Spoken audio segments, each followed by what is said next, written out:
So, yun mga lot, meron tayo ditong natimpla ko ng kulay, no? So, ayan, pakita ko sa inyo. Hindi ko pa nahalo yan. So, itong kulay na gagawin natin mga lot, Galaxy Moonlight Gray. So, ano ba yung Galaxy Moonlight Gray, no? Ano ba itsura nun? So, haluin muna natin to, tapos papakita ko sa inyo kung ano yung Galaxy Moonlight Gray. Yun, no?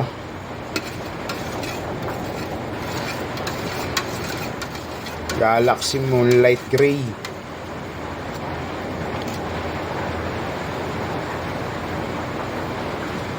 Iyon ah. Ito nyo ba mga lot? Timplado na to mga lot. Ibubuga ko na lang to.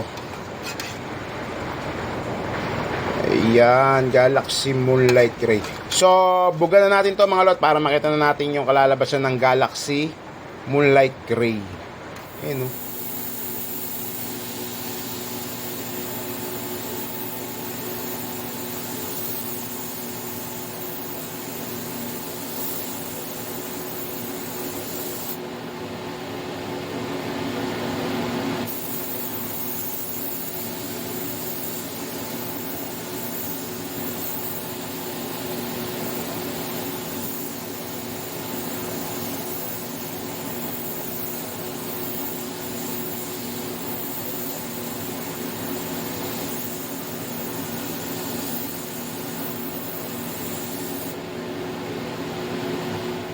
So, ayun na mga lot, na-base na natin yung Moonlight Gray.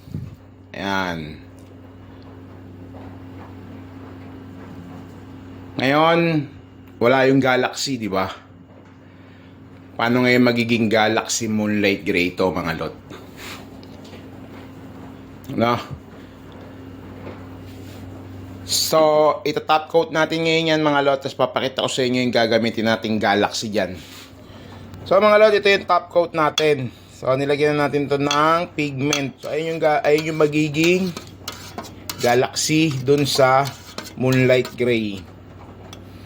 Kita nyo, di ba? Ayan oh. So bugan na natin to mga lot para makita natin yung kalalabasan.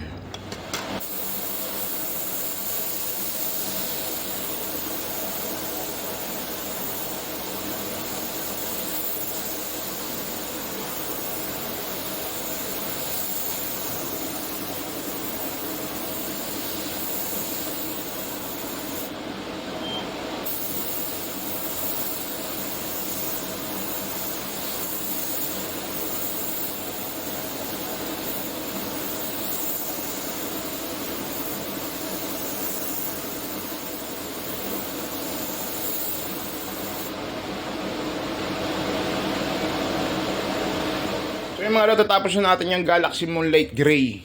So ayan na siya, kung papansin nyo, no? Yan. Bago natin to hawakan or pakita natin yung lalabas dyan na Chongo, shoutout ko muna yung may-ari nito, si Sergeant Bullet Abela. Ayan. So siya yung may-ari nitong kahan na to. Ayan. Shoutout sa iyo, Sergeant Bullet Abela. Ayan. So pakita ko na sa inyo mga lot. So, ito yung Galaxy niyan mga lot. Ayan, kung makikita nyo yung mga kumikinang-kinang.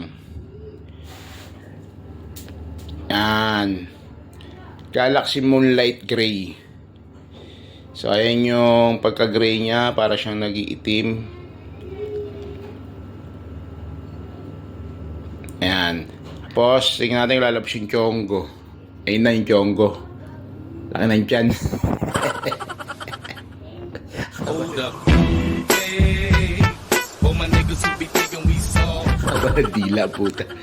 So, yun na mga lot, yung finished product natin ng Galaxy Moonlight Gray. Ayan.